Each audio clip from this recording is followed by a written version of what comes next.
స్కంద పురాణం, బ్రహ్మఖండం, ధర్మారణ్య మహత్యం 7వ అధ్యాయం 50-51 శ్లోకాలు.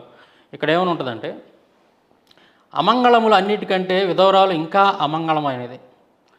మనం ఒక పని నిమిత్తం వెళుతున్నప్పుడు దారిలో విధవరాలు మనకు ఎదురుపడినచో అశుభం జరుగుతుంది. మనం ఏ పని నిమిత్తం బయటికి వెళుతున్నామో వితంతువు ఎదురుగా వస్తే ఆ పని జరగదు. రాసింది స్కంద పురాణంలో రాసింది. అమంగళం అని అంటే ఏంది? అశుభం జరిగింది. అశుభాలు అన్నింటిలో కల్లా అశుభం ఎవరైనా ఒక విధవరాలైనటువంటి స్త్రీ, భర్త చనిపోయినటువంటి స్త్రీ అని చెప్పి స్కంద పురాణంలో రాసింది. తెలివి కలిగినటువంటి వారు విధవరాలి యొక్క ఆశీర్వాదం తీసుకోరు. ఎందుకంటే విధవరాలి యొక్క ఆశీస్సులు పాము విషంతో సమానం. వితంతువు చేతి అన్నం తినకూడదు. అంటే భర్త చనిపోయినటువంటి విధవరాలు యొక్క ఆశీస్సులు మనం తీసుకోకూడదు. అంటే తీసుకుంటే మాత్రం ఆ ఆశీస్సులు ఎలా ఉంటాయంటే పాము విషంతో సమానం అంట.